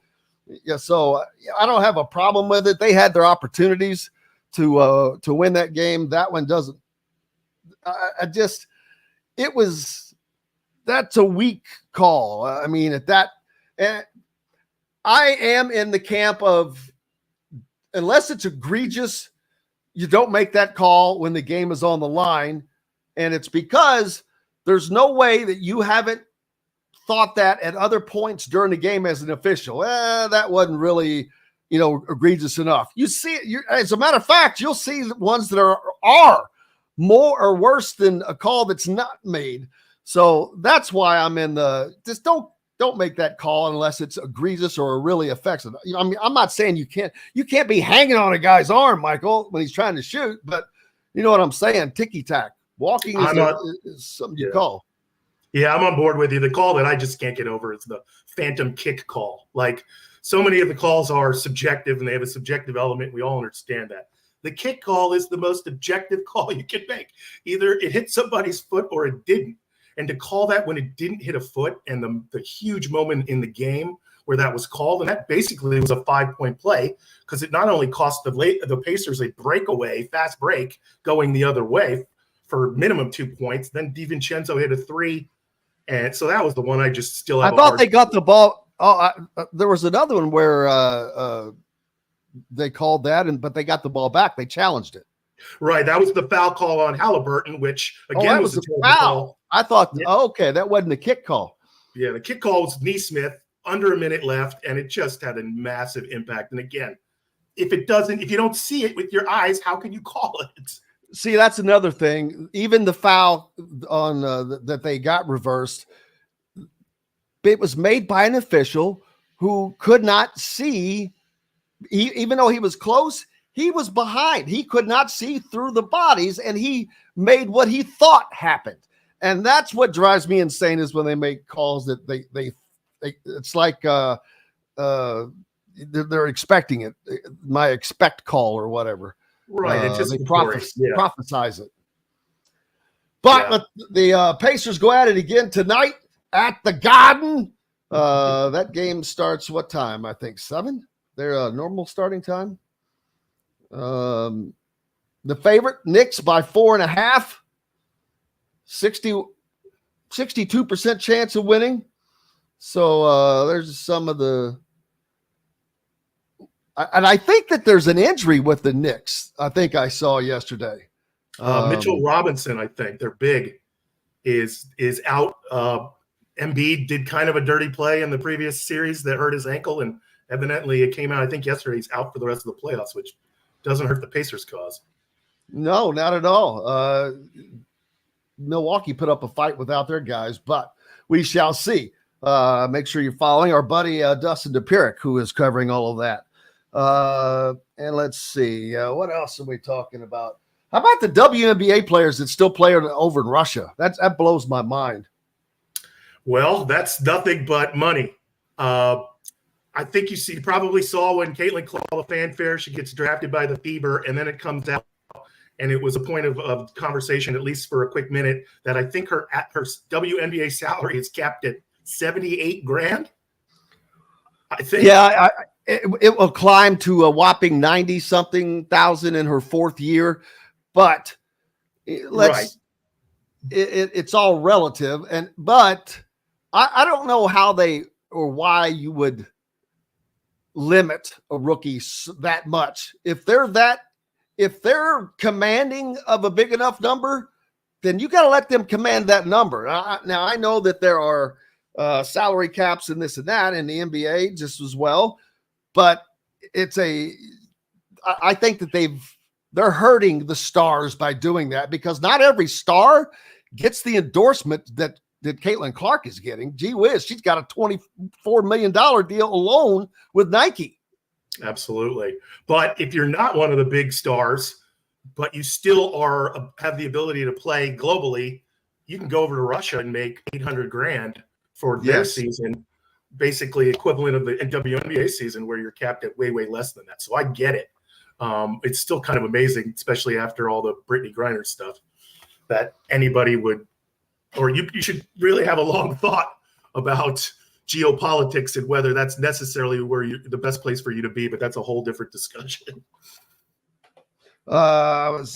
There's someone, Rudy, the boxer. I'm telling you, you're a conspiracy theorist. He thinks that most games are rigged, and I guess I'm a purist or an old fashioned when I'm like, I just don't think so. Yes, I know that there have been instances where that stuff happens, but you know what? That is not the norm. Sure, there's been point shaving in the 70s and the 50s, and they caught those guys. They catch that stuff eventually. So, and that an NBA official was betting on games a couple of years ago.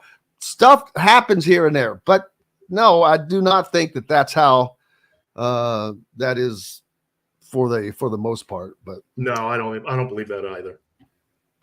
Let's see what else. Penske. How about the suspensions of the Penske organization heading into the Indianapolis 500, of which he owns a track, owns a series, and his highest level team, Joseph Newgarden, last year's Indy 500 winner, had a win DQ'd because they were cheating.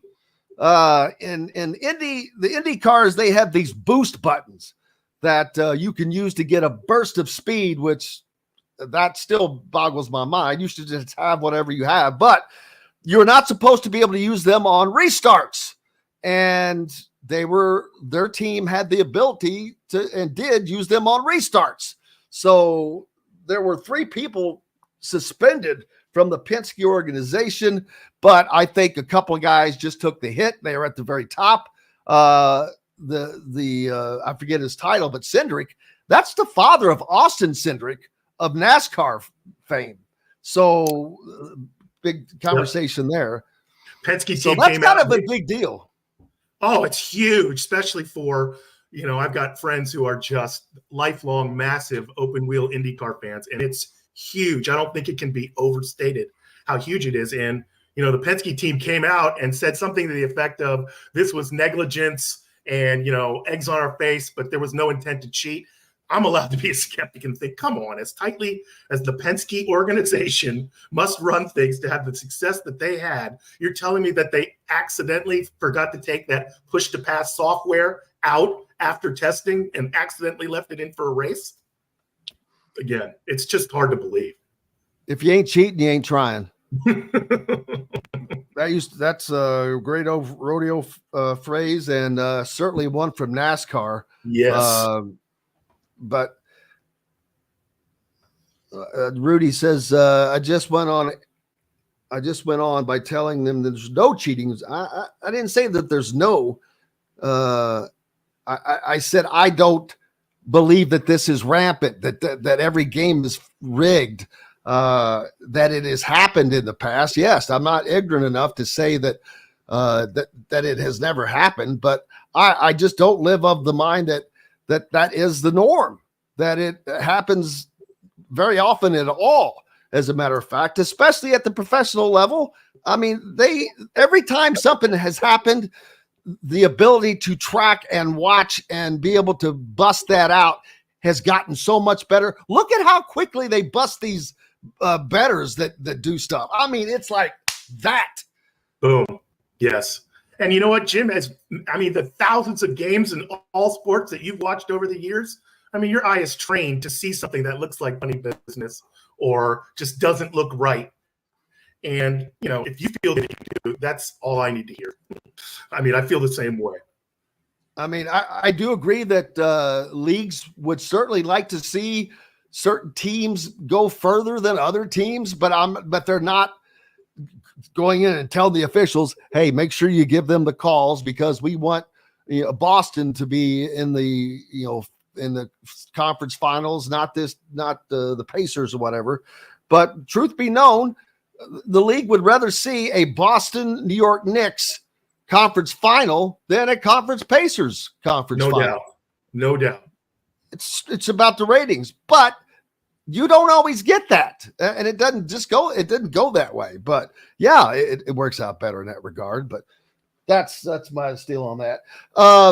I hate to bring this up, but Bob Kravitz wrote a story yesterday that allegedly, that the columnist for the Indy Star that was involved in the press conference with Caitlin Clark has not been heard from and probably won't be for a 2-week period. You can do the math and figure it out.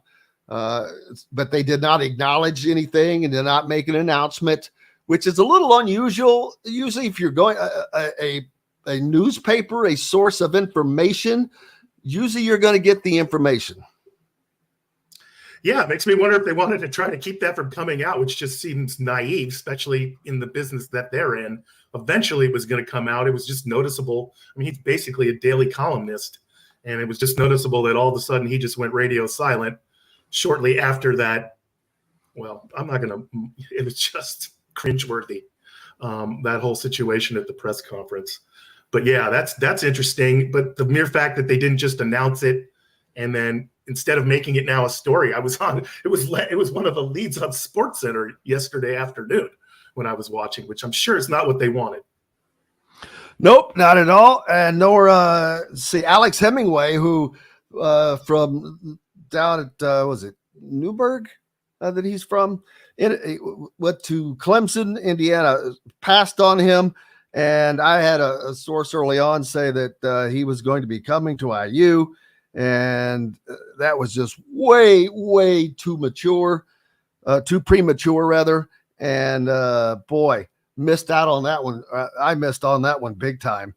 And that sucked for me for that to happen. But those last two spots have gotten very sticky to fill for Indiana because it's coming down to playing time, number one, because there are just so many minutes, and we're looking at guys, and we'll talk about this when we come back on the other side of the break, but guys like Trey Galloway, who started last year, and I'm not saying he's not going to play, but you look at all the other guys that have been added, man, those minutes are getting squeezed, and it's going to be interesting to see who does what. So we're back with more, brought to you by Boost Fundraising. Know a team or group needing a fundraiser? Boost Fundraising raises more money faster and offers the most unique and user-friendly online fundraiser in the nation. Your team receives personalized fundraising pages for each team member. Free team-branded promo gifts shipped to each donor. Boost Fundraising does it all. Sports teams, marching bands, charity causes, and community groups. Go to boostfundraising.com. And be sure to enter the promo code COYLE to receive a discounted fundraiser. We're back with more right after this. We'll be right back for more Indiana Sports Beat Radio with Jim Coyle, presented by Andy Moore Honda of Bloomington. In the market. Fill those last couple spots with Indiana shooters. Indiana high school shooters. Hey, loading, do me a favor. Delete your last comment. I prefer not to have that format promoted on our show in any manner. Unless, John, can you delete that?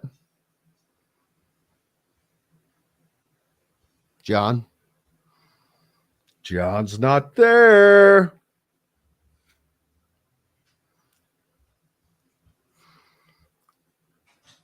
Or edit it. Do me a favor and just edit that loading to take out what I'm assuming you know what I would prefer to have taken out.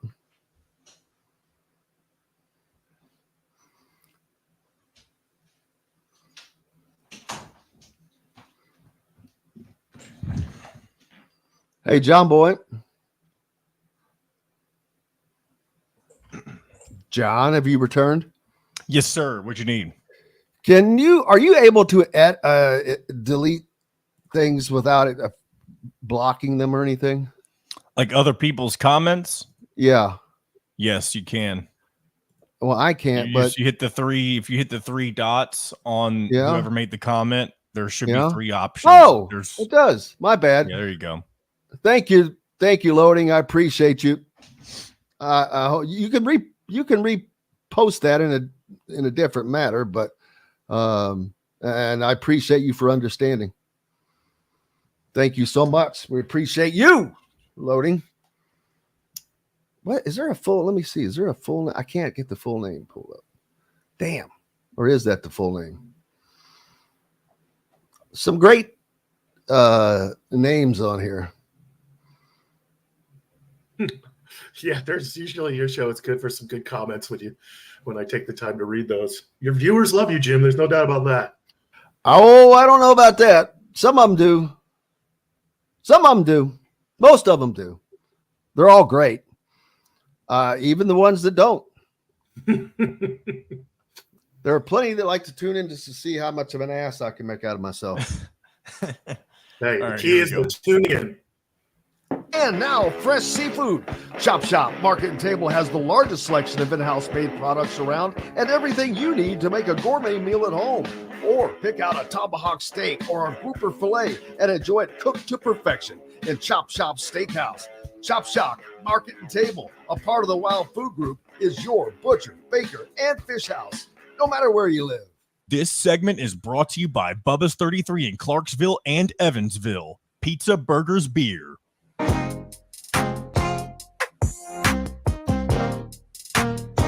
Welcome back to Indiana Sports Beat Radio with Jim Coyle, presented by Andy Moore Honda of Bloomington.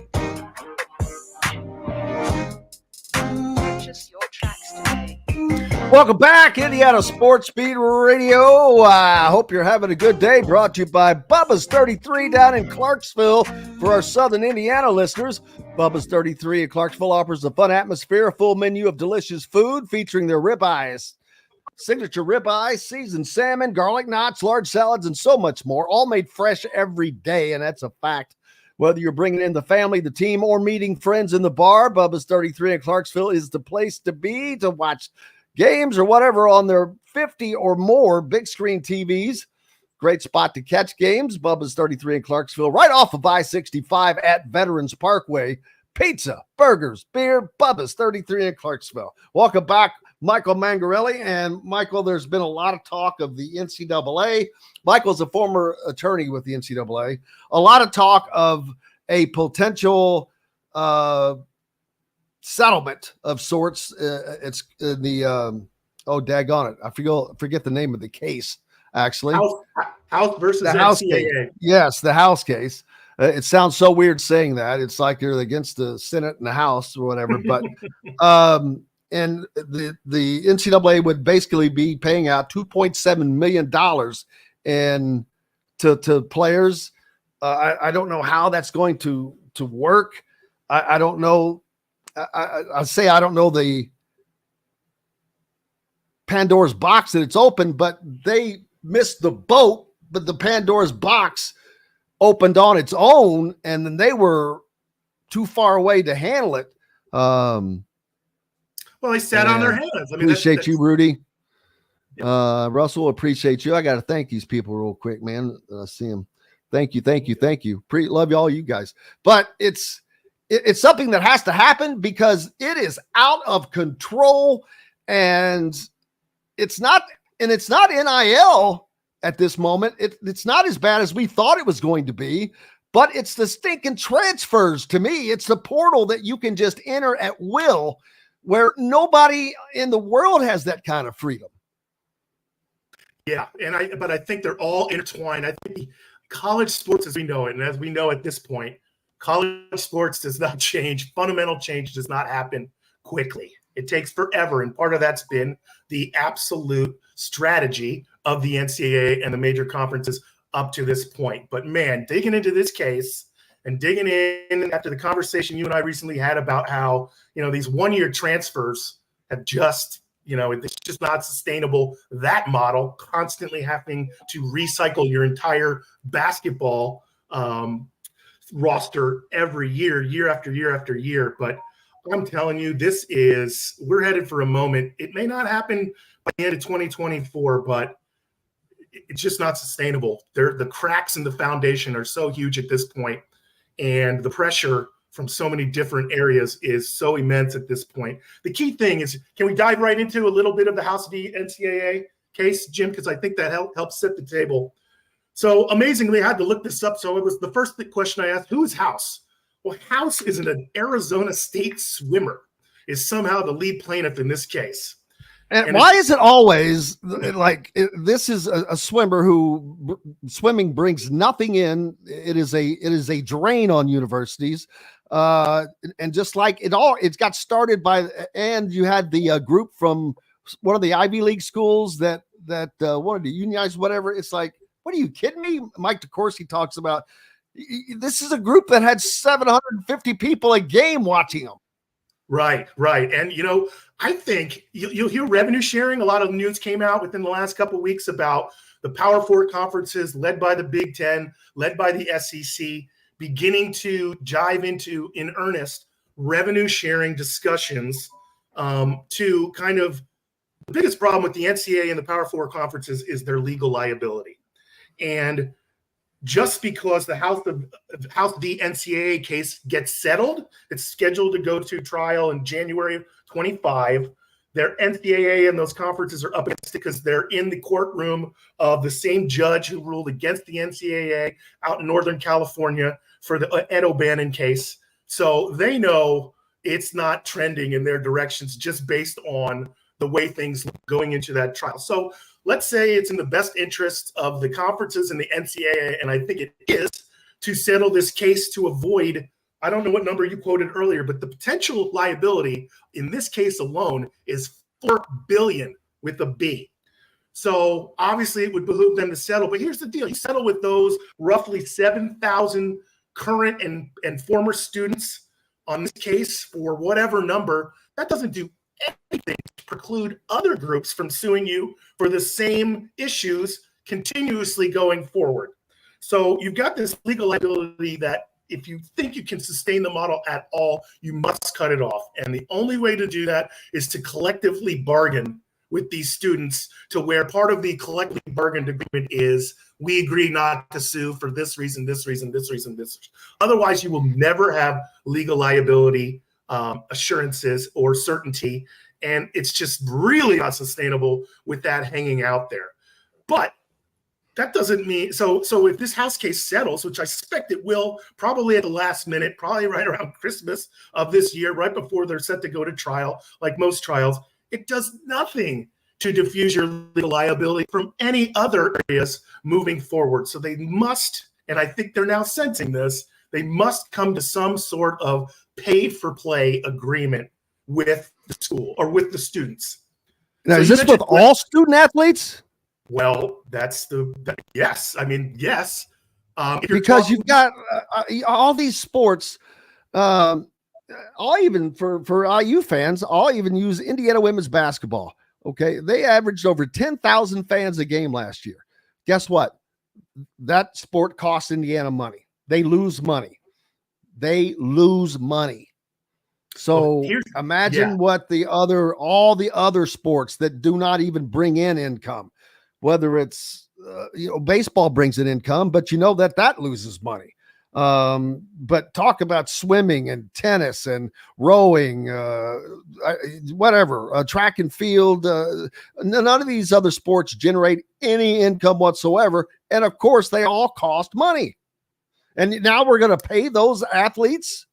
To me, that's a volunteer thing. You're volunteering your service on a lot of these sports. To me, it's, as the kids say, the math ain't mathing, just for the reasons you just laid out.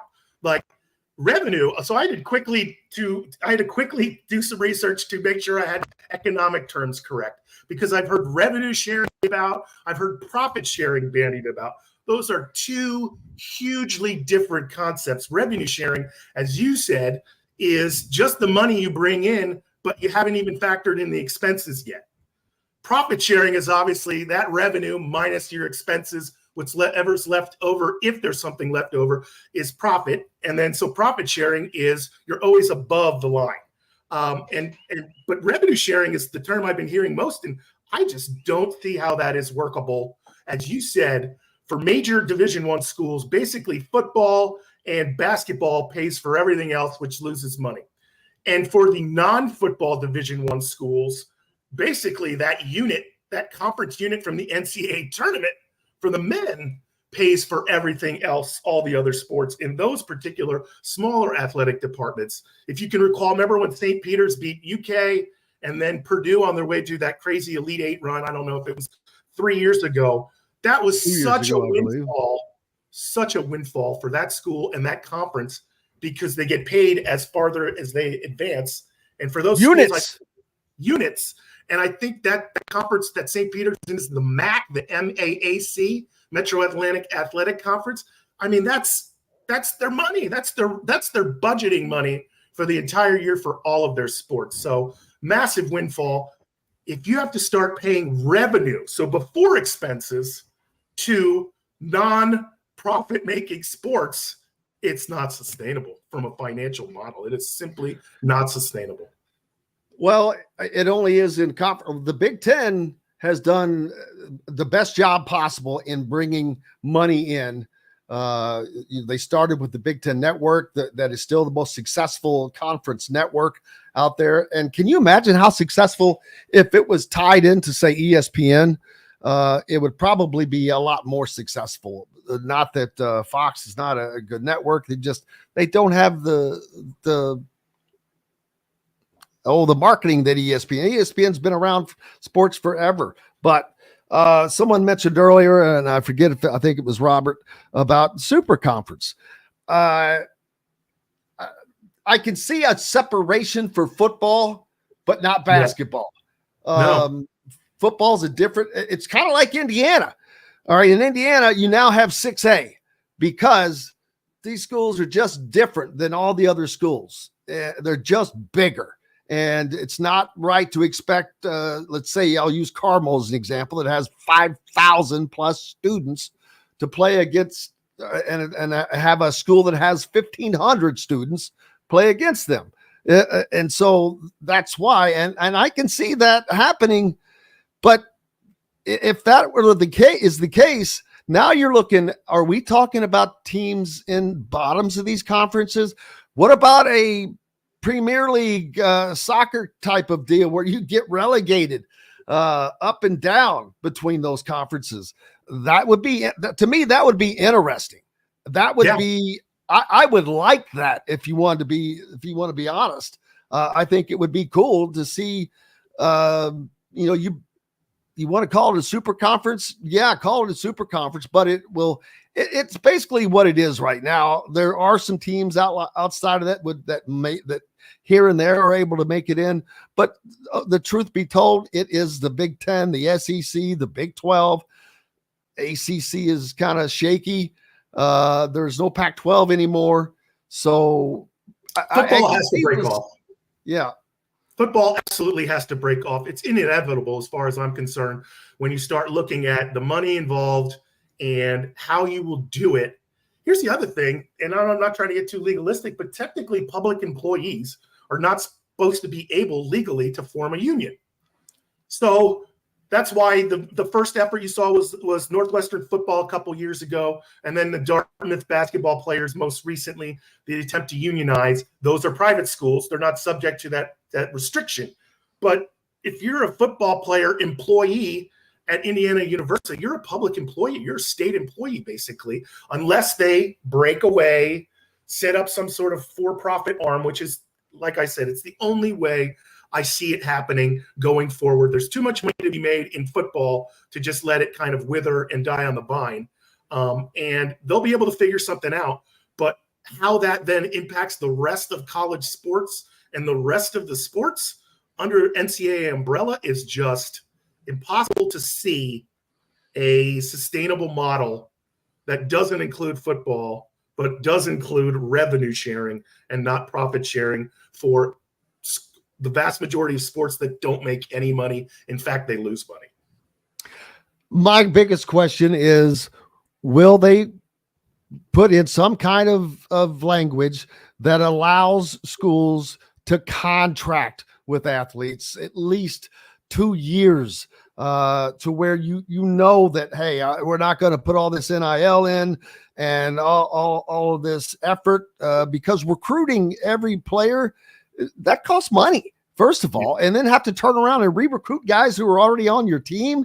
Man, that's crap. Plus, that's people that say, well, they deserve all the freedom. No, not that much. Nobody, the coaches don't have that kind of freedom. Gee whiz. They have to pay a price. That's fine. If you want to do that, you pay a price. You pay all of your stuff back, whether it's tuition and all that. There has to be something to dissuade all of the movement. I don't think it's good for college athletics, period, personally. Totally agree. And that issue, which is not an issue that you see that much on the sports websites, but I think it's near and dear and under talked about from the fans' viewpoint, because it is eroding some of that traditional alumni love for their schools, that ability to see a kid come in as a gangly project freshman and see how he develops or she develops over the course of 2-3 seasons. And now you've got a stud junior or a senior who is now, all the work they've put in is now coming to fruition on the court. Those days are gone. And I think the fans are getting a little bit tired of it. That would have to be part, in my mind, of if you're going to ever sit down at the table and somehow reach some comprehensive agreement that, number one, will cut off all of this legal liability. You also have to include, okay, so if you're going to get revenue sharing or profit sharing players, and you're going to agree not to sue, you're going to have to commit to minimum 2 years, or you're going to have to commit to, you get one transfer during the course of your eligibility, and that's it. And you don't get any other transfers after that. Something as part of a comprehensive agreement to allow for the sport. It's changing, and it's undeniable at this point. But if you change it too much, I think you lose the essence of college sports, to the point where you lose a lot of the fans who followed it because it was the state school or because they're an alumni there. You know, the booing. I don't know if you've talked about this on your show, but remember when they booed when IU had a horrible men's basketball performance in the first half and got booed off the court going into halftime? You would have never seen that, ever seen that in the 90s and 2000s. I can remember once one person at Assembly Hall booing a player, and the crowd around them scolded this person into shame for even daring to boo a player. Now you got 24-year-olds who are making a bunch of NIL bag, who are a terrible You got 19-year-olds making six figures, high six figures, upwards of $500,000. I think the fan college sports dynamic is changing because of all the money, and then all of these other factors that I think are becoming increasingly intolerable to fans, such as a guy comes in, you pay him a bunch of NIL money, and he has a lackluster year and then immediately leaves. Those are sunken costs, and that's a bad way to do business. So, yes, I think the only way that college sports, the NCAA, survives in the next 4 or 5 years is some huge comprehensive agreement that tackles all of these tough issues and gives certainty to all the parties involved moving forward. Problem is this: you're talking about a group of parties or stakeholders that have all different motives, all different wishes, and then you're also talking about an organization that is ingrained in them. If there's an issue, throw a working group at it. Let's talk about it for the next 18 months. Let's see where we're at. Let's make they've always been reactive. If they're ever going to be proactive to save what they have or save whatever it's going to look like going forward, they have to be proactive. And I just think there's so many hurdles to that happening. It's just hard to believe. Well, we'll certainly see how it turns out, and we'll keep up with it, and we'll make sure that you're right along for the ride to do that. Michael, thank you very much, sir. I appreciate you. Jim, my pleasure. Always great to be on. Mike Mangarelli, joining us, former attorney for the NCAA, talking about the many issues that we're facing right now, looking at college athletics. Big thanks to Cal Neddenriep from the Indy Star and Dylan Sinn from the Fort Wayne Journal-Gazette. Of course, thanks to each and every one of you. Without you, we have no reason to be here, and we would miss out on that horribly. Thanks to John, the producer, for keeping us between the white lines. John Boy, what's up for tomorrow? Tomorrow we'll hear from Rick Bozich. We'll hear from Tyler Smith. We'll hear from Chris Denary. And I think, am I missing anybody? Oh, Bob Kravitz. He's on Thursdays with us now. Mercy, wait a minute. We got Bob Kravitz and Shannon Griffith. Forgot about Shannon Griffith. So we got a loaded Thursday for you. Holy, I don't even know what I'm going to do with myself there. Oh yeah. I'm going to have to go take a nap for that and clean the whiteboard, but I'm going to have to leave that basketball, man. What about my checkered flag? You can't really see the. Just in time for the Indy 500. Well, it's exactly what it's about. Penske. See it next to the Penske. There you go. I couldn't sleep last night, so we'll see what it looks like tomorrow. Maybe I'll just draw stick figures on it. Who knows? 30 seconds. We've got lots coming up tomorrow, and we appreciate you being with us and throughout the rest of the week. And then this weekend, we'll be up at the Pacers Athletic Center in Westfield covering 3 SSB action that we'll see Indiana Elite and others in action as well. So we'll have all of that covered for you. And all this coming up as we'll be covering more of the AAU. We'll be covering the 106th PGA, hopefully to do some shows from down there. And then, of course, the 108th Indianapolis 500. We'll be covering that for you also. So until tomorrow, thanks to everybody. I'm Jim Coyle. I will see you on the radio. Thanks for listening to Indiana Sports Beat Radio. Be sure to subscribe to our YouTube page for more clips and team coverage of Indiana basketball, football, and more. You can also find full episodes and tons of other content on thehoosier.com. We'll see you next time for another edition of Indiana Sports Beat Radio.